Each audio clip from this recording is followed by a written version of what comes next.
Bradford-Chelsea playoffs. You remember them? I mean, for those that don't know, it was the last game of the season. We're playing Leicester City at Ayresome Park. And I always remember the party carnival atmosphere. There was guys jumping out the plane. It was going to be a formality. We just had to beat Leicester, who had nothing to play for. They guys like Gary McAllister, Peter Weir, Scottish internationals, good players. But it was going to be a formality, according to everybody. We turns up, we get beat 2-1. So we get in the dressing room, Bruce Rear's fuming, but then he says, right, calm down, everybody calm down. We're getting in the playoffs. I want 100, some of the lads were on £300-400 at the time. He says, I want £100 off each and every one of yous. We're putting a bet on we're going to get promotion. So some of the lads are young families saying, fuck, I've not got money to give 100 quid. Anybody, nobody dared give Bruce 100 quid. So we gave him 100 quid, we get into the playoffs. And obviously we played Bradford City, went down there, was it 2-0 down there? Was it 2-0, 2-1? 2-1, Trevor Senior scored, 2-1. We come back to Ayresome Park, I scored, Hamilton scored, we progress into the playoff final. Brilliant. But forgot all about the money now. The mind's on the game and the money's gone. We played Chelsea, they meanwhile walloped Blackburn Rovers, I think it was 4-1 and something else. They'd humiliated them. So Chelsea are still favourites. So we go to Ayresome Park, midweek game, a Wednesday night, 2-0, Senior, Slaven.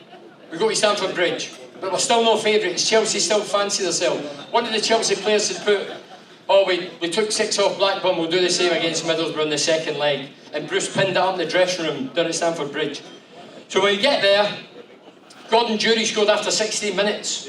The former Rangers player scored the goal. We're under the caution, I mean, a fucking kick. Oh, as I heard for Gary Hamilton, who was Scottish, get back, you Scottish prick, get back. And I was having to track back. Anyway, we held on. We won the game.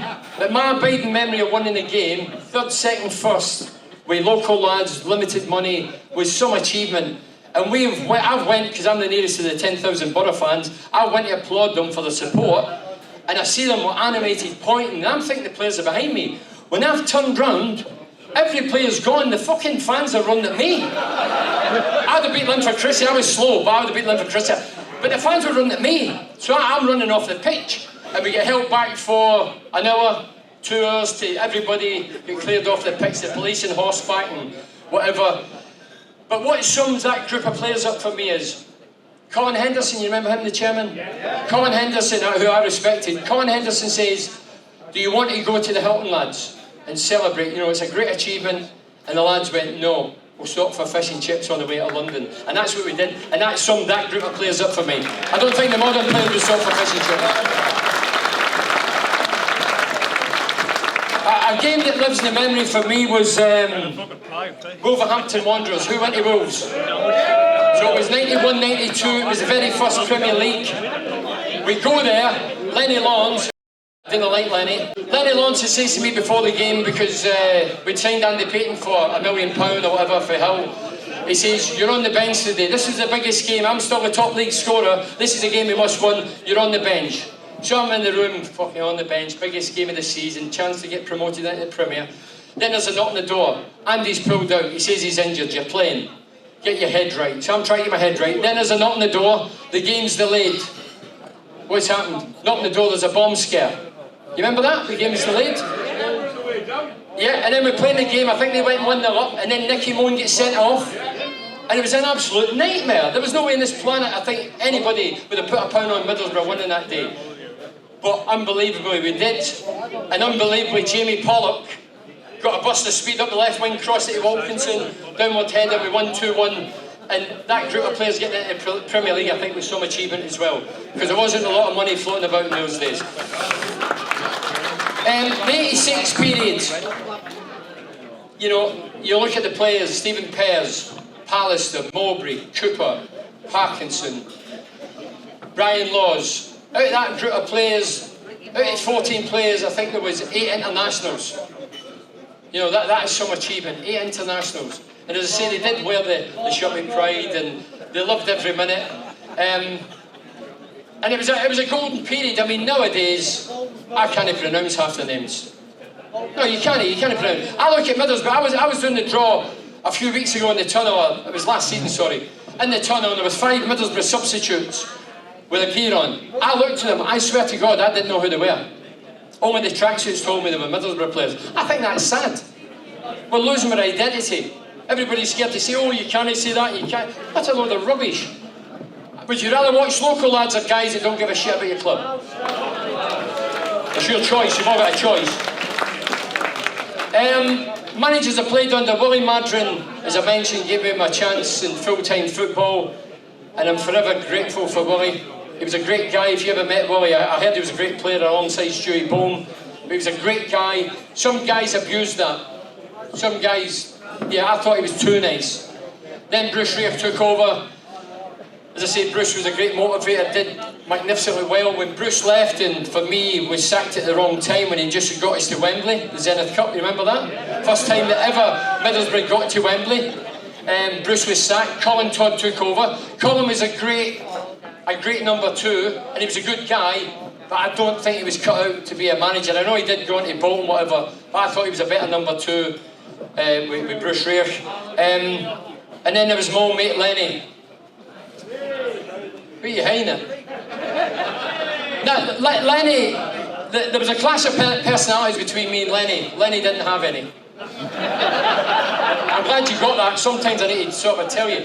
No, Lenny came, and what he did, and hey, I've not managed. Ron has, Souness has up in Glasgow Rangers, and Rudy Hull at Newcastle. But what I felt, when he came, he took an instant dislike to me, personality-wise, because I could talk back and say what I thought, rather than sit in a corner like a mushroom. He didn't like that confrontation. He brought in guys like Wilkinson and Chris Morris and Derek White, who were all good players. I'm not knocking them. But more or less, for day one, we didn't see eye to eye. And it came to the fore. We played Bristol City down there. I'd always been in the 13, rightly or wrongly. And we're down at Bristol, we stayed overnight, and he's not saved the team. And then just before we're having a wee team meeting before we board the bus, and he says, right, this is the team, and he went through the team, and he says the substitutes are Stuart Ripley, who went on to Blackburn fame, great player Stewie, and John Gittings. What are you hanging at? Fuck me, he was a bad player. John Gittings. Are you a John Gittings fan? Where are you going? I apologise. So anyway, I've said to Lenny, can I have a word with you? And he says, I went on the bus, I said to the lads, give me a minute to dig him. And I went on the bus, he says, I'll see you at the ground. So we went to the ground, and this is how it all came to a head. We went to the ground, he took me onto the pitch, the press are just setting up the gear. I'm not going to fight, I'm going to give him it verbally, I'm not going to fight, I don't want to fight anybody, I want to give my opinion. And I says, we're here tonight, we can go top of the league. You've got John Gittins, who's a defender, and Stuart Ripley, who's a great winger, but none of them will get goals. And I'm your top scorer, and I'm not even on the bench. So we're here for a win or a draw. He says, oh, we're here to win. I said, right, okay, good one. I said, you know your problem, Randy? You're a fucking school teacher. No, I told him, and that was it. Then he put, hey, look, Bruce Rare was a different kettle of fish. Never held grudges. I could say that to Bruce. He would wipe it clear the next day, and you were his pal again in a player. He held that person. I was training with my boot boys at Wilton, with all the ICI fucking chemicals swirling about. So when people say, oh, there's certain players hard done by in Middlesbrough, I think I was hard done by. I was loyal. When I look at my Middlesbrough career, not blowing my trumpet, but I'm going to finish talking about Middlesbrough, going to the other thing. Middlesbrough, I came 25 grand, first 4 years never missed a game, played 382 games, scored 147 goals. I'm in the top 10 along with Clough, Fenton. Yeah. No. But there's a wee stat that I'm proud of, but embarrassed of, with the money was spent. I do radio and things. Last player to score 20 league goals, me, nearly 30 years ago. The millions we have spent, who the fuck's bringing strikers to this club? Some of them couldn't hit this building. Ravanelli was a great player. Ravanelli get 31 goals, but what a lot of you forget, Ravanelli gets 16 goals.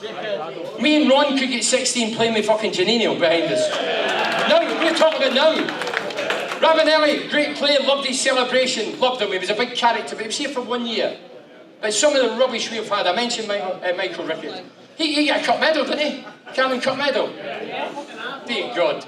But I don't know who's responsible for bringing in strikers, but Jason Yule, Dongut Lee.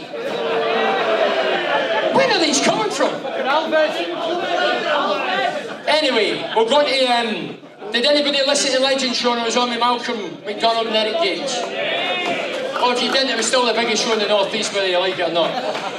There was a time we were selling books in the Metro Centre, and it was me, Malcolm, and Mickey Horswell, former Sunderland lad who won the FA Cup for Sunderland. So we're sitting there signing the books. Lads, just a minute. We're sitting signing the books, and it's busy, and then all of a sudden it goes quiet. And there's this elderly lady, smartly dressed, comes over, and she looks at me and she goes, I don't know who you are, son. I says, that's all right, I'm a Middlesbrough lad, no problem with me. And she looked at Mickey Horswell and she went, and I don't know who you are. Mickey says, I'm Sunderland, don't worry about me. And she looked at Malcolm and she went, I know who you are. And Malcolm was less with the prize fucking chest. She went, you're Trevor McDonald. Obviously she'd been on the drink. The other one with Malcolm was, I used to start the show, welcome to North East Bigger Football, phone if you want to get involved, or whatever the number was. So just as I says it this night, I'm in the technology at this stage, as is Mickey, but Malcolm ain't. So welcome to the show and all that. So Malcolm just cuts across me rudely and goes, condolences to the Sunderland target. Steve Bruce was the manager. It was a lad called Cabanas. I think it was Paraguayan. Yeah, he says, so-and-so, Salvador Cabanas has been shot and he's died. And I'm going, because we can't see on there, I'm going, and Mickey's going, yes, sadly he's passed away. So anyway, next night starts the show, welcome to North East Bigger Football phone, if you want to give us a phone. Malcolm says, I've got an apology to make. He's still alive? I've never seen any television broadcaster saying somebody's dead, and the next night come on and say, I'm sorry, I got it wrong last night. He's still alive. There was one, we played the first European game against Ostrava at the Riverside. Yeah, you remember Ostrava? When I went to Ostrava, I thought we'd landed back in Teesside. Anyway, the first game is at the Riverside. So, we're into the second half, and Ali nudges me, and he goes, he doesn't say anything because we're live on the mic, and he points through the mist. Woman linesman. Yeah? So I don't say a word about her. This is one of the first woman linesmen. I don't say anything. So the next night I go on the show, start the show, welcome to North East Bigger Football phone in. Malcolm and Eric say, come on in, first European adventure in 130 odd years, how did it go? I said, well, before we talk about the football, there was a woman as a linesman. This is the way I says it. If you says it now, you'll be strangled. I says, shouldn't she be in the kitchen?